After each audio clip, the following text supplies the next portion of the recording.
What is up, guys? In today's bonus round, we have one of our long-standing clients. He's been with us now since 2022, Stephen Gomez with Hermanos Woodworks, the south end of Chicago, and they have been crushing it, he and his brother, out of a one-car garage for now over 2 years. A lot of times we put all these reasons in our brain why we can't grow, we can't scale, we can't do it. He decided that they weren't going to put those in their mind. They're going to do it anyway, and they're doing it. So enjoy this episode. Let's dive into this interview with Stephen Gomez with Hermanos Woodworks. Let's go.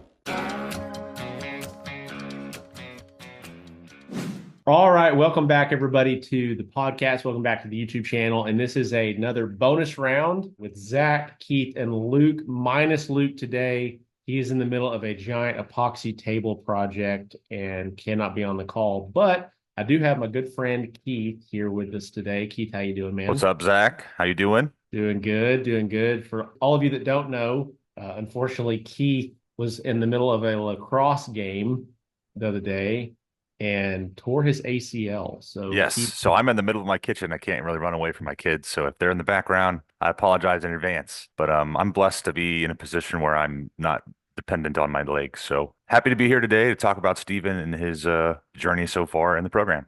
Yeah, so that brings us to our guest. And so just a little intro, I'll brag on him a little bit. Stephen is one of the owners of Hermanos Woodworks in the Chicago area, I believe just south of Chicago, if I'm not mistaken, and has been in the program.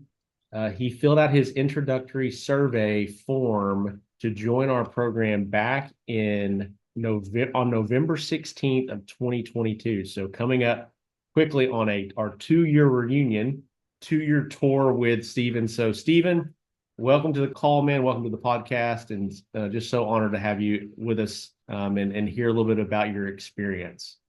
Yeah, happy to be here. It's when Keith asked me, when I joined a couple of weeks ago, I almost kind of forgot it's been about 2 years already. So yeah, time flies when you're making tables. Yeah, definitely. Depending upon what you're doing. If you're sanding, it feels like time comes to a screeching halt. Yeah.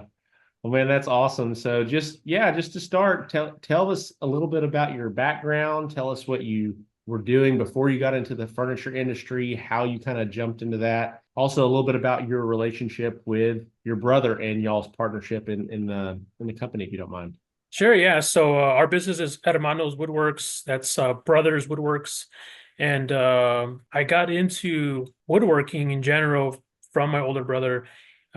He's on a work thing right now, so he might be able to jump in towards the latter end of this. But so our business started during COVID, and I had just bought a house in like 2019. He made me an end table and with a router carved out symbols related to my fraternity in college, and poured some epoxy in there, and I was just like blown away. I was like, this is something you made, like this is possible to make stuff. I think I had such a consumer mindset at the time that I just would have gone out and bought something. And for him to have made that, it just opened my world to woodworking. And because it was COVID, couldn't really do a whole lot of stuff, couldn't meet up people, but it's my family, so we would see each other, and we just started making projects. I would do one and then he would do one, and we would trade off. And pretty quickly, probably like 4 months, we ran out of cash to buy stuff and buy tools. So we're just like, well, I was like, I've always wanted to have my own business. I just never knew what I could do. So I was like, well, hell, let's just give this a try. I remember I was all in on making blanket ladders and like industrial home decor. That was like my focus was going to be that. Same. Yeah. Same with the blanket ladders. That was my first day. I walked into my garage and built like 40 blanket ladders. What is it about blanket ladders that everyone starts doing that first? There must have been some. I saw a YouTube video about blanket ladders. I'm like, I'll make those. Yeah, I don't know where it came from, honestly, to be honest. I don't even remember why that was a thing, but it felt doable, felt easy, and that we could like make a lot of them, right? And so I just started posting in neighborhood pages and stuff, and I remember I like gave one away if they would post on their Facebook page and stuff. And basically all the ones we made were just ones we gave away. We only had one that we actually sold. And it ended up being like people just wanted random stuff. We built like a faux fireplace. We built like a Barbie backdrop for like an event rental business. Okay, Um, nice. yeah, and part of my fraternity in college, I was able to network with them, and they ordered 50 signs that I charged like $170 each. That was like my first like big order. But around that time is when our first client came around asking if we can make a table. And I think my mentality has always kind of been do it and then think about it later. And so Figure I it was out. just, Yeah. yeah, figure it out later. And so I Yeah. was like, yeah, let's do it. And it was like a mid-century table, like the legs look super puny. So it was like once we started, it was like this is a headache. I don't know what the hell I'm doing. It was a herringbone table. So that made it even more complex. And on the delivery day, my dad helped us, and it was me and my dad to deliver it. We put it upside the face side down on the truck bed, slid it out, and totally carved that thing up. We had to redo it. So that was our very first table was the first hard lesson we had to learn. The Uh, lessons though that you learn from that, I learned a lot from my first table. My first table I'd made basically 3 times because I messed up the first time. It cupped like crazy the second time. I finally got good wood. The third time I figured out how to make a table. So it's kind of the school of hard knocks. That's yeah. how I learn. That's how I learn the best. You learn from your mistakes. You learn from the screw ups, and those sort of lessons stick with you better than when things go well and stuff. Oh yeah, and now especially on any delivery, the lesson we learned was not necessarily um protecting the product in when you're delivering it, like the in the truck. It's watching our dad when he delivers with us. He's kind of like, just let's just get it done real quick, and I'm like, no, no, no, no, no. We're gonna do it nice and slow, Yeah. Yeah. and not mess it up again. You guys become the parents. Hey, slow down there, Yeah. Bucko. Exactly. So that was kind of our first table. We had some lingering projects kind of coming up still around that time that we had took on that were weird things. But after that first table, I was just like hooked on tables. I just loved the idea of, thinking big, and building big. That was kind of like what I would always say, like think big, build big. Think big, build big. I Um, like it. yeah, that was my mentality. So we started trying to find people who would pay us for tables, and it was pretty difficult. I mean, but we started getting our niche was more so in like modern tables. So we have a family member who is a welder by trade. So we were doing a lot of metal bases. So he would weld for us, and then we would do the tabletops. But at a certain point, I felt like our steam was kind of like being taken away from somewhere. Like I would post on Facebook groups and get like hundreds of likes, like crazy just engagement. And then I feel like once the pandemic ended, I don't know, I guess people are busy, they're working. I wasn't really getting engagement. And that's when I started seeing Zach stuff. And I think what resonated with me a lot was the leveraging time, Yeah. especially other people's time. Yeah, for sure. For sure. So, yeah, do you remember, was it like a podcast episode? Was it a YouTube video? Do you remember what you came across first? It was probably a YouTube video. I think I remember you saying you had the podcast, like you have a podcast that, if you're just looking at YouTube, go on podcast. But I was such a visual person that, Yeah. yeah, it was definitely the YouTube that caught me. So you've been in the program now for 2 years. You kind of already mentioned like the biggest challenge that you had was that you just felt like you were losing steam getting new sales. Were there really any other challenges that you felt like were very clear and evident back in your business before you joined the program that maybe the program has helped you work through or find solutions for?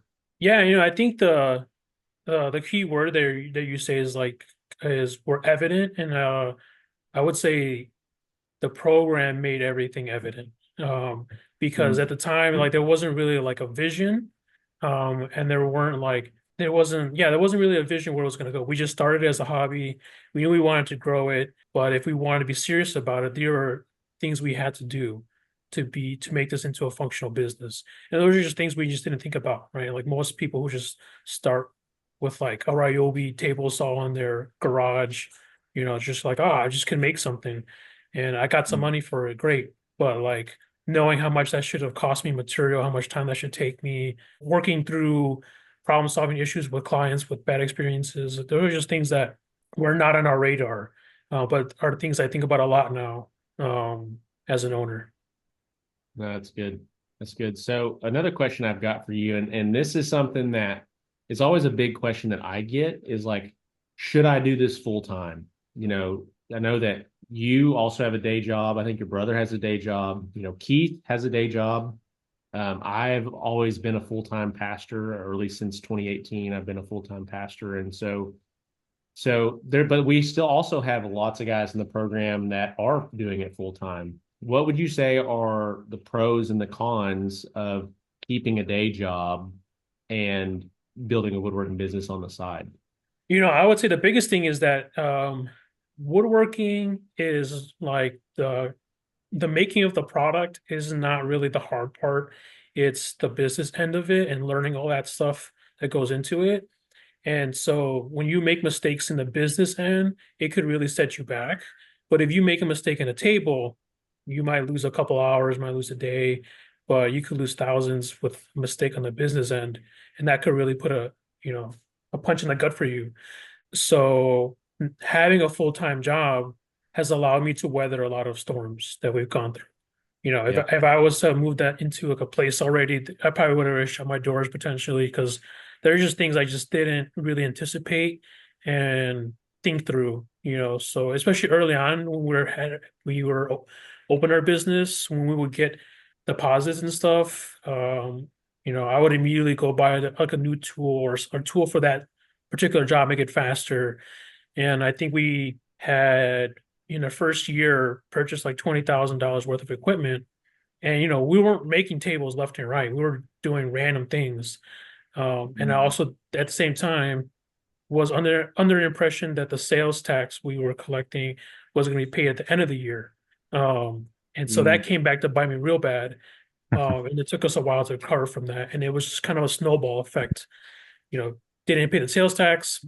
We're trying to pay that down, but now the credit card's building up. Credit card's building up, so now I can't pay myself. So it's just like a snowball that kept happening. That having a full-time job, I was like, well, we can take a step back from paying ourselves, or take on an extra project, and it's all that matters is our business is going to survive. Yeah, there's a silver line to have. When you have a full-time job, you don't rely on it. But at the same time, because you don't have to rely on it, you're not as diligent and vigilant about where your money's actually going. So for me, I fell into the trap of, okay, the bank account looks good. It looks okay. I didn't know my actual numbers because I wasn't in debt.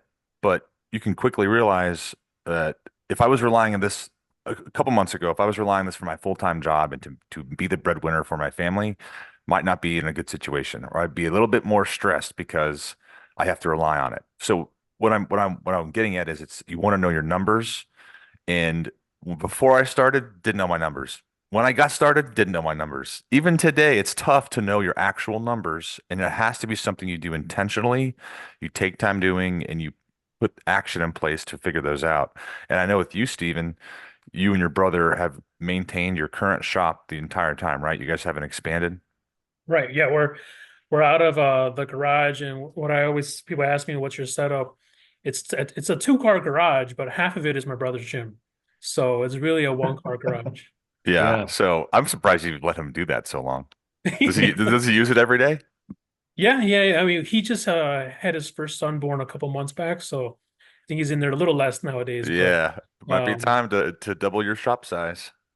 could Yeah. be. So the council that okay, I kind of wish I did this at first, but I was kind of in a situation where I had to go because I could not get to the work in my current shop with my current setup, and I had 14-week lead times, and I had to move shops.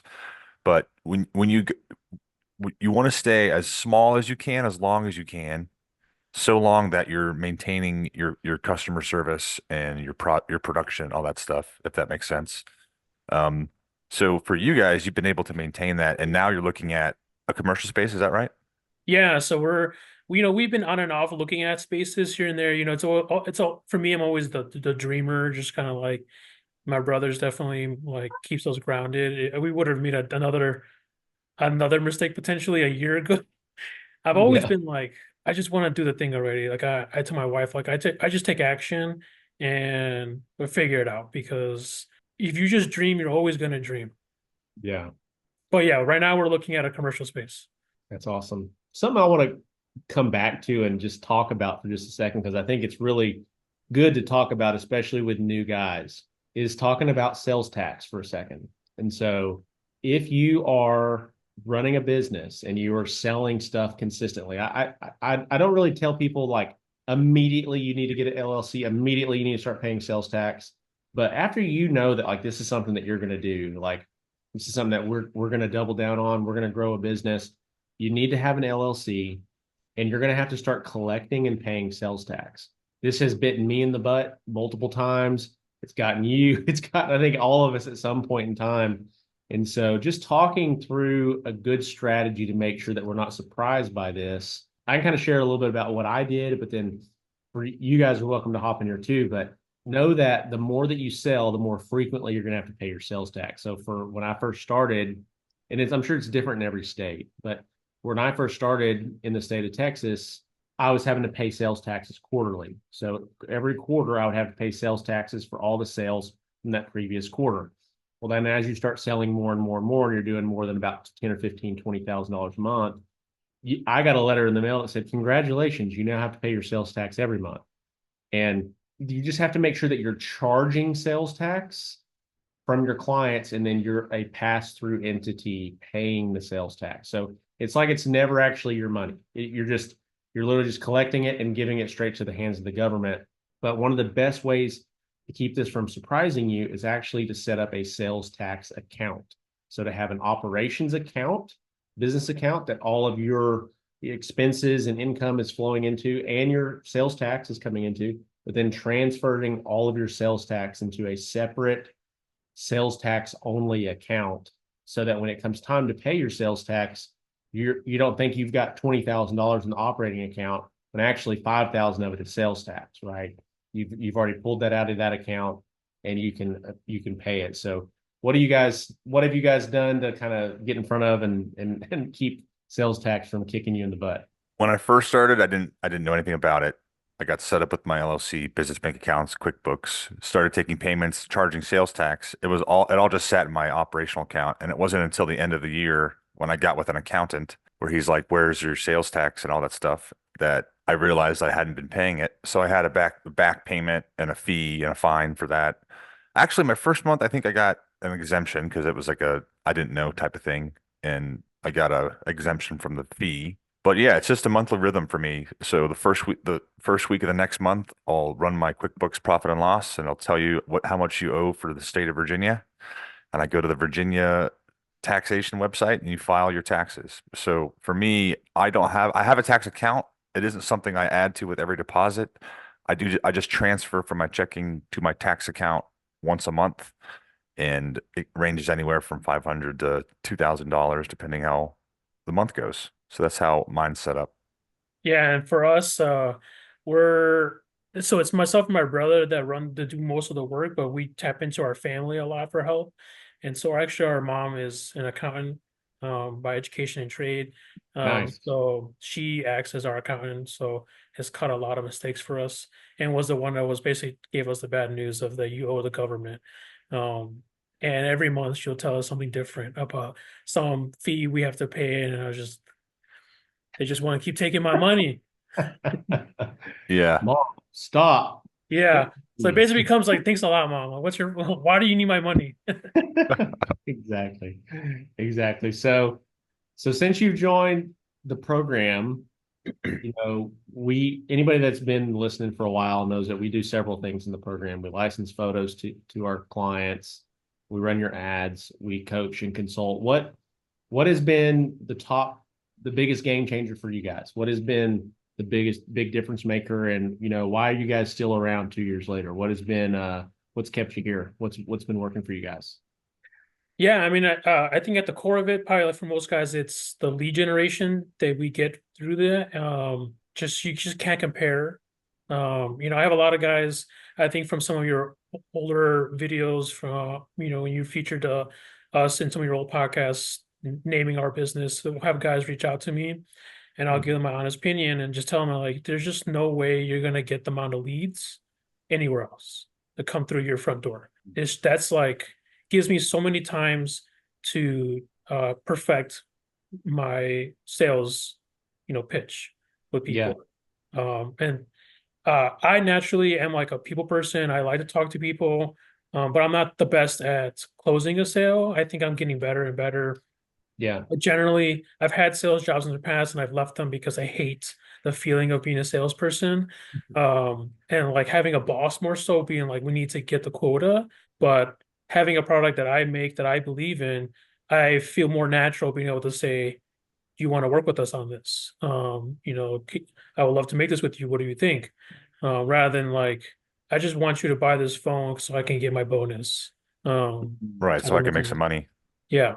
Yeah. Yeah, I've done some due diligence in looking at other marketing agencies, and the reason I'm still in the program is for that reason is the value of both the coaching in the community of the community we're in, on top of the lead generation is insane. So that's my that's my somewhat biased opinion, but it's a it's this great value. I like it a lot.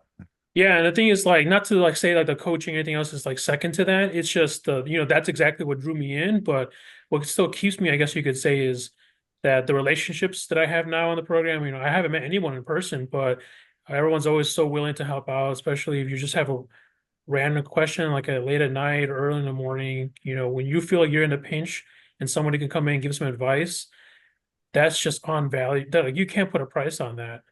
Yeah. Yeah, and then specifically around the ads, if you have questions about those ads, you can talk to Zach and his team. You can talk to the other people in the group about how to talk to these people about your product. Where if you went to just a regular old marketing agency that got you leads, they wouldn't really know how to help you sell it or help you talk about the product or talk about what people are trying to do.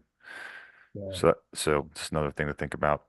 Well, one thing that just so that everybody that's listening can know as well, we're constantly trying to offer a lot of value and retain clients. We want to keep the guys that join the program. And so our monthly fee with licensing rights, with us running your ads for you and bringing you leads, and then the coaching is less than probably 90% of ad agencies charge just to run ads. So we're not an inexpensive program by any means. We're still, it still is a substantial amount of money, but we really try to make sure that the value that our clients get greatly exceeds the value they're going to get somewhere else for more money. So cool, man. So tell me kind of what was like average monthly income back before you started the program, like on average, let's say, the 6 months before the program, what were you selling on average per month? And then now kind of what's your average income per month inside of the program? Yeah, I would say I was probably somewhere around like 3,000 a month. That was probably like one or two tables, depending on what that table was. But there were months where it was maybe like 1,000. So, Yeah. and then right now I'm hovering more so around like the 20,000 a month, maybe like 17,000. Yeah. But there's been a lot of learning that goes into that and just focusing in on follow through with leads Mhm. and just being consistent there. So, you know, I tell all guys who message me all the time, it's like you just have to stick with it and learn that like the follow through is super important. Um, there's going to be highs and lows, and that's just part of the business. What's crazy is you've been able to maintain that 17, 20. What's been your best month in the program so far? I think the best one I had was like 38,000. Yeah, and you and your brother have been able to maintain and produce that out of your two-car garage part-time. You guys aren't doing it 9 to 5. You're doing it at evenings and weekends. That's very impressive. And so if and when you ever went to your commercial space, would you be adding employees and part-time people? It was funny. We were just talking about that today. We went to go get some lunch before this, and I just did an epoxy table, like a 9 foot by 4 foot epoxy table. And I went to this guy's shop. He has an insane shop, like $5 million worth of equipment in there. And Wow. I brought my slab in and he sent it through. It's a double-sided planer sander. So it does like both sides at the same time. And I got in there. I took longer just chatting with him afterwards for like 15 minutes. It was like nothing for that machine. And so that just kind of put in my perspective that when we move out of here, what could we do to leverage machinery first, so that we don't necessarily have to hire like unskilled labor for simple tasks. Exactly. So Yes. that's kind of where we're at right now. We're just trying to think about that and just see would that be possible. But in my viewpoint, if I was to get like a drum sander or a white belt sander, a straight line rip saw, some things like that, I mean that takes care of a lot of the work for me right there. Right. That could The, be two the, people more than likely yep. doing that. It's a if you took your whole project at just a table, the majority of your time and labor is in milling lumber and sanding.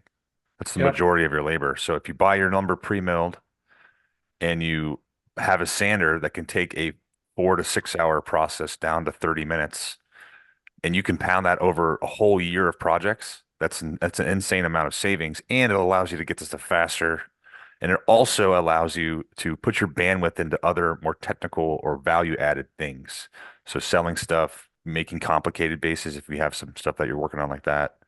And it allows you to do a lot more as a smaller team with when you leverage machinery. And that's one thing that my shop's starting to look at. I have a larger workforce for the volume of work I'm doing. So I'm getting a double drum sander, and I wish I had bigger space with better power for a wide belt, but it's not in the cards at the moment. So I'm starting to leverage that. The other thing I was just going to say too is with that machinery and like a drum sander or a wide belt, you're getting a better finish. You're getting a better product than your employees can give you. Mhm. So even if the cost broke the same, you're getting a better product. It's more consistent. It's never sick and never calls in for work and never ghosts you, right? Like it's Right. And you're always not paying payroll tax on it. Um, exactly. you might have like Well, it'll help your taxes a at the end of tax the on year, it. if anything. Yeah. Yep. But the thing is for us, when we think about it, like most of the guys in the program, it's just they're like a one guy. They might have an employee, but it might just be them. But we're two guys, so we don't necessarily need to hire someone right away. We can continue making. We could probably even do more tables once we're in a bigger space. Right now, we're averaging like 3 to 4 tables every 2 weeks, and then we have our family come in and just do staining. So that way, we're not having we can just do the hard stuff, and then pay our brother to be able to come in. I have two other brothers, so it's like we have people that we can rely on to come in and help us, and we can just focus on like investing in the business. That's awesome. One of these questions that we always love to ask people, and this is, in my opinion, it's a great question, is, you've been here really almost from the very beginning at this point. You came in like 5 months after I started this program. So what are the key factors that are going to tell you whether somebody is going to be successful in the program or they're going to flake out and leave the program? What are the mental things, the financial things? What do you see in the guys that have longevity and do well and stay versus the ones that don't? Yeah, I mean, I would say you gotta have grit, right? You gotta have tenacity. You gotta want it, and so you want to build this thing for yourself. No matter what, you want this to be successful, and that means you're gonna put in the time. You're gonna think about it and see how else you can improve on systems. If you're just wanting to punch your card in and out, I don't think that's the mindset of a business Yeah. owner. In my viewpoint, that's the mindset of somebody who wants to be on a salary. And so that's kind of how I think about it. You need to have that grit, that tenacity, and the vision to want to create something. And my vision has changed. Doesn't mean that I knew this is where I was going to be at 2 years ago, but I had a vision that I wanted something for myself, and that was good enough to get me started.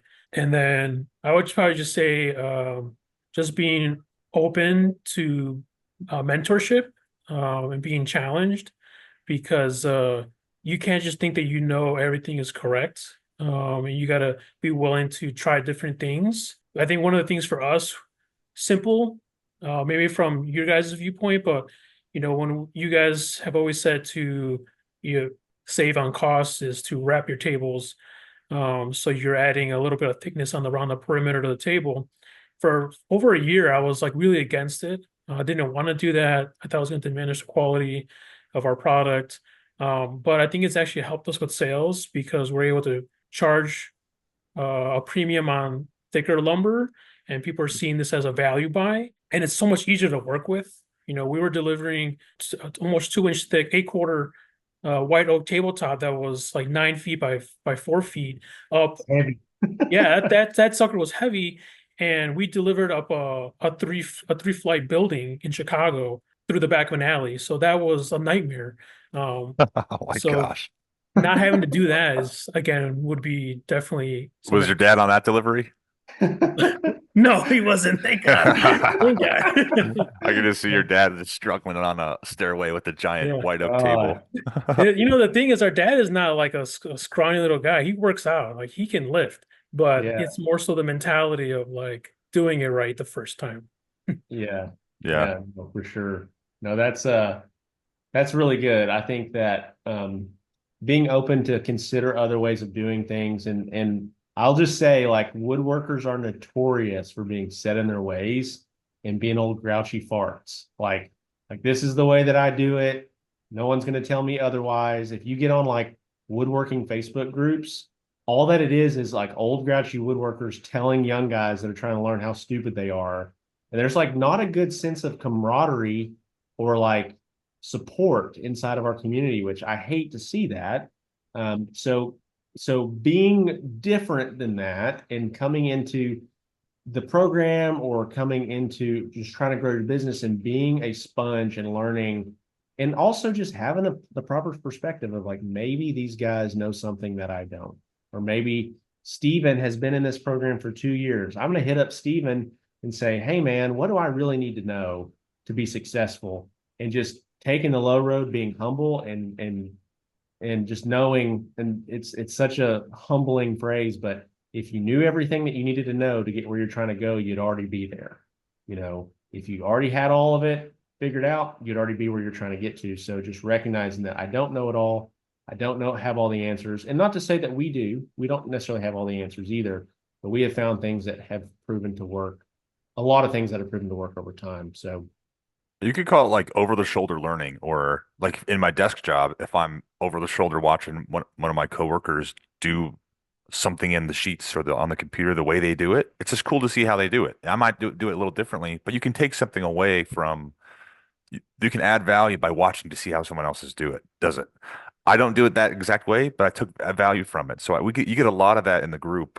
When people ask about how do you do X, Y, or Z within a project, you get some good responses. Jordan's got a lot of experience. There's a lot of guys in the group with a ton of experience, more on the commercial side, more on the farmhouse style side, more of the modern style side. You guys should go look at Steven's work. His work is incredible. It's very high end looking, and very impressive that you and your brother are doing that out of your two car or your one car because of the gym. But the group adds so much value in that way. I'm always learning from it, and I like to add value when I can. And if nothing else, just saying this is how I do it. If there's a better way, I'm sure it's out there, but this is how I do it, and that helps sometimes. Yeah, and another example of that is like just taking advice and being challenged on things. For a long time, I felt like I couldn't get deliveries from Whitewood for like chairs and stuff like that. And I remember and I why was is just, that? Yeah, what's tell us that? why. So we work out of our garage, so it's a residential area. They won't come into our area, so I Yeah. kind of just can't do it. I'm out of luck, and I will just order stuff from like Amazon, whatever I can. And I tried really hard. Or I didn't try very hard after that point. I was just kind of like, it's done with. There's nothing to do. And I feel like I said something before, and I know Keith and Zach had said stuff like look into things. Keith has said like I used to get my deliveries at like a church or something like that, or dad's business, something. And so that made me think like, well, let me reach out to my network and see who has what. My younger brother is a manager at a AT&T store. So I was like, hey, can we like just get the semi to pull into your back of your store? And we tried it. they weren't very happy with us when we did it, the delivery guys. So then it made me pivot and figure something else out, which was better because that store was an hour away from me, and we found something that was 10 minutes away, and it's like a strip mall.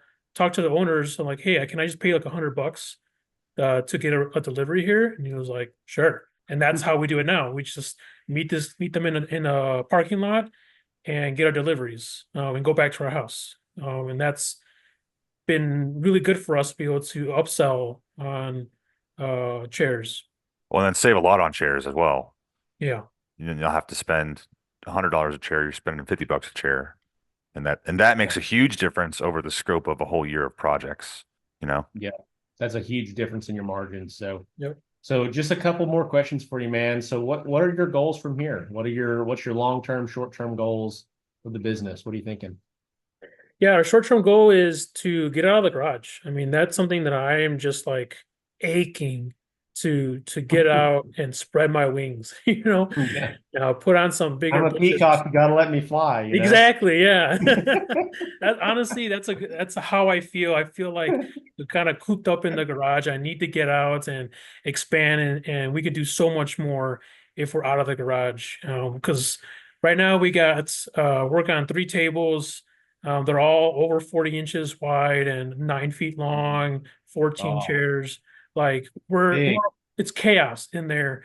And you can't work efficiently in that space. We're getting good sales, but I can get the job done, but it's just taking an unnecessary amount of time. And I feel like I could do more work just between me and my brother if we had a bigger space and some improved machinery. It also Yeah. changes the perspective from customers. You go from a small business, even though you're still a small business, you seem like more of an established brand when you're out of your garage. I think there's a lot of value and perks to staying small in your shop, but then there's also the inevitable higher perceived value of a commercial space and a showroom and that type of stuff. Yeah, I mean, like 7 out of 10, 8 out of 10 conversations start somewhere around where can I see your work?